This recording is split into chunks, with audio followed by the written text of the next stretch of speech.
Peter, let me explain to you what's actually going to happen, which unfortunately is not what your thesis. What's actually going to happen is you got this $200-300 trillion of financial assets out there. And I know you would love for that to move into the gold market, but that's not I don't care if it moves into gold. Okay. Well, I'm just telling you, a lot of, some number, a single digit number of, or double digit number of trillions of that money is going to find its way into Bitcoin. Why? Why? Because I'm just telling you, this is happening today.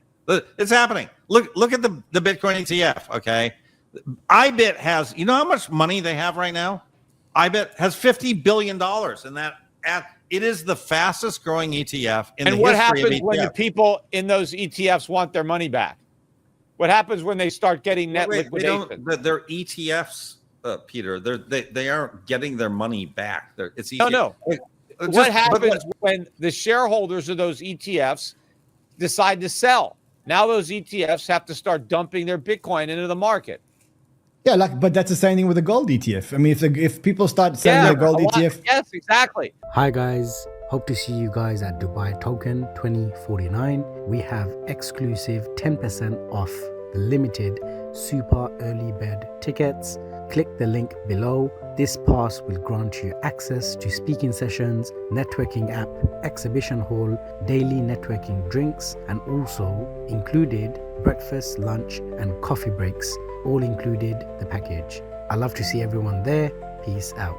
According to mathematician Fred Krueger, billions, and soon trillions, are shifting from global financial markets into Bitcoin, dethroning gold as the preferred store of value.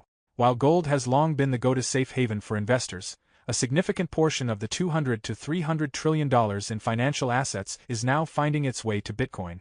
This transition is powered by Bitcoin ETFs like IBIT, which hold $50 billion and have become the fastest-growing ETF in history. Bitcoin is increasingly being recognized as the ultimate growth asset, leaving gold ETFs struggling to keep pace. In an intense debate, Fred Krueger and Peter Schiff clashed on this topic. Schiff, known for sticking to gold despite his often misfired predictions, defended his stance. Meanwhile, Krueger made a compelling case for why Bitcoin outshines gold in modern finance. Let's now watch this fiery exchange. Stick around until the end of the video, where Fred Krueger demonstrates why Bitcoin is the true digital gold of this era. I'm going to start by saying, listen, I am a gold bug from before when Peter was a gold bug, okay? I'm literally older than Peter, and I bought my first gold before Peter. Okay, how old are you? 64. All right, well, you're 3 years older than me. Yeah. I bought my first... You went to Berkeley. I got a PhD at Stanford before you graduated from Berkeley. I couldn't get into Stanford. They rejected me, so you got me there. But okay. I bought my first gold when I was 13. I took my bar mitzvah money and I bought some gold. So I don't know when you bought your bar mitzvah money aside. I bought my first gold bullion from JP Morgan in Paris in 1991. Sorry. All right, so that was after me. And I've owned I've never sold my gold. Never sold my gold. And by the way, I was one of the top Wall Street traders the year prior, and I took 10% of my money and I put it in gold bullion, which I still have to this day. I've also added gold coins along the way, right? So I'm a gold guy. We're not completely from different planets. I'm definitely a gold guy. And by the way, I've owned gold miners. I've owned the GLD ETF along the way. My condolences. It's been tough. Listen, so what I'm just saying is, we came from the same place, The only difference between you and me, we were both Wall Streeters, we were both gold bugs. The only difference is somewhere along the line, I embraced Bitcoin. And I didn't embrace it like I'm moving all my money to Bitcoin. That's not what happened. But what happened to me was I listened to Tom Lee in 2019. I was in Bermuda, and I was on actually a bank opening in Bermuda. And I had the chance to sit around with Tom Lee for 3 days. And I said, hey, Tom, where do you think this Bitcoin stuff's going? And he's like, $1 million. And I'm like, it's $5,000, Tom. And he's like, it's going to $1 million. And he gave me the reasons. After I came back, I said, I got to stop screwing around with this crypto, just like Peter Schiff did. And I got to take a meaningful position. And I did. And that meaningful position now is the majority of my net worth, right? And since then, I've been buying more Bitcoin. I continue to buy more Bitcoin. You've never sold any of it? Not any meaningful amount. I mean, I use, unlike you, I've used Bitcoin, right? So I have wallets. I understand. You can't really, it's like you can't go to the gym by looking through the window. You know, it doesn't give you any benefit. You have to sort of understand Bitcoin, which you don't, because you don't have I think I do understand it. A lot of people say really? I don't so understand hold it. on. I mean, Fred, just a second. Peter, if you understand Bitcoin, perhaps tell us why you don't believe that Bitcoin is a digital value of gold, a digital version of gold. Because it doesn't have any of the properties of gold. It can't do anything that gold could do. It's not a metal. I can't use it to do anything. Right? It's just a meaningless string of numbers. And there are thousands of other cryptocurrencies or tokens that have been created since Bitcoin. Who knows how many more will be created? If they keep creating them. But I don't see anything unique about it, other than the fact that yes, a lot of people have built infrastructure around it. I see all that as a complete waste. And there are a lot of people who are in this cult who just believe that it's so special and so unique. But everything about it to me just screams like it's a bubble, like it's a speculative mania. I mean, ever since I first saw Bitcoin, when it first started, 2009, 2010, it hasn't changed anything. I mean, it's enriched some people who bought it, but ultimately at the expense of those who don't sell. I mean, the people who bought it early and sell it, but nobody's life is changed. It's not, they compare it to the internet. Well, 15 years into the internet, my life was completely changed by the internet. In fact, we're on the internet now. I use the internet all the time. I don't use Bitcoin at all. And even the people that own it rarely use it for anything. They just buy and sell it, but they could buy and sell something else, or they could gamble on sports or whatever. Nothing has really changed. It's the most overhyped technology that's out there. Fred? Yeah, yeah. So I think, Peter, it's interesting because when I bought my first Bitcoin in 2013, and I didn't take it seriously at all, and I sold my first Bitcoin in 2013 as well, right? And I didn't take it seriously. And my objections to it were very similar to yours. Like, I basically came to it and I said, what's special about Bitcoin?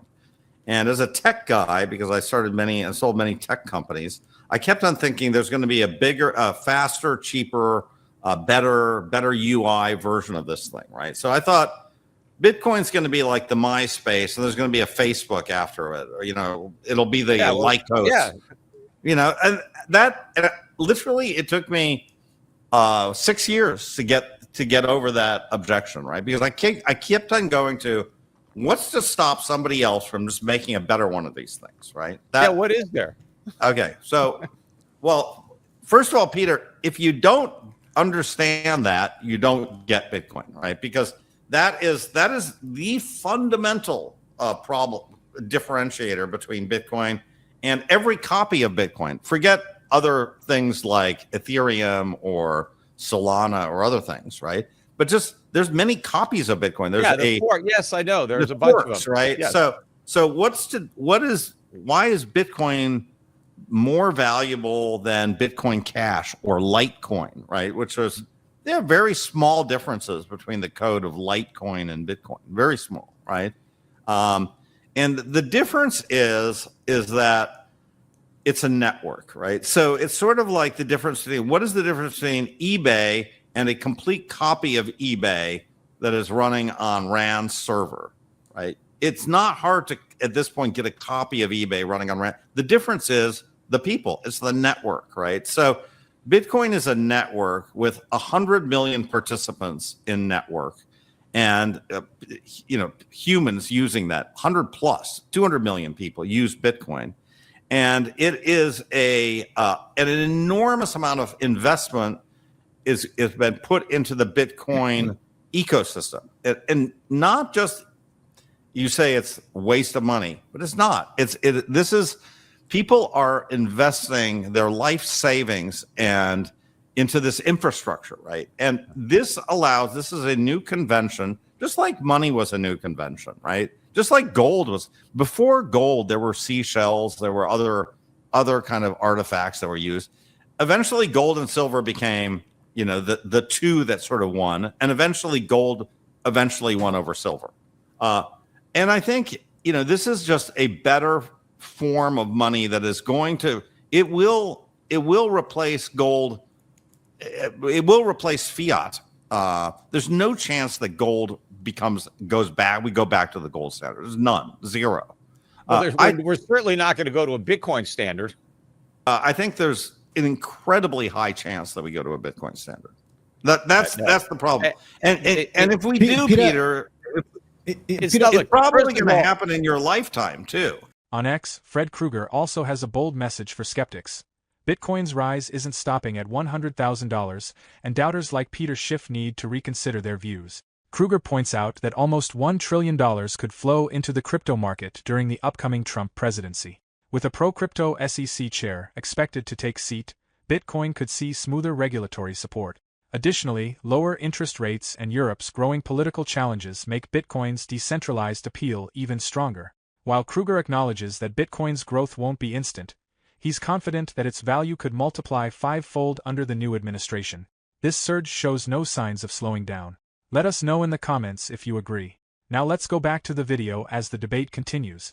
And this is why VCs typically have not figured out Bitcoin. Like you talk to most Silicon Valley VCs, they're not long Bitcoin. And the reason is they think it's going to get replaced by better, faster, cheaper, right? And, I made this mistake early in my crypto journey too, because I got seduced by this blockchain called EOS, right? These guys raised, and Brock. I know. Yeah, Brock's my neighbor. Yes, he started EOS. And he's my friend too. Look, so we're friends, and I created the first wallet for EOS way back when, right?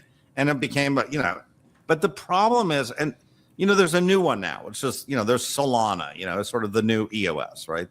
It's this idea of better, faster. There'll be something that'll be newer and faster and better than Solana down the road. Who knows, right? But these things in tech people think the problem is payments. That's not the problem. It's here. The problem is digital scarcity. Can you create something digital that's not a way to make money, but it's just a way to save your money, right? And that's the primary use case of Bitcoin. The primary use case of Bitcoin is in the third world. You're saving nothing. They're saving this use case is that if you're living in Lebanon, or let's say you're living in Ukraine, right? And you have some money in some factory in Ukraine, all of a sudden Russia invades you. How valuable is that factory now? Not that valuable. If you have gold and you have to move it across the border, it's going to be very difficult to move that gold across the border. But I don't have to move it across the border. What if I have it stored in Switzerland or Singapore? What if I don't keep it? Most of the world are not clients of Schiff, Euro Pacific Asset Management. Most of the world do not have that much money, and they have to find some way to store their money and move it in a way that is unconfiscatable. Let me explain to you what's actually going to happen, which unfortunately is not what you're thinking. What's actually going to happen is you got this $200-300 trillion of financial assets out there.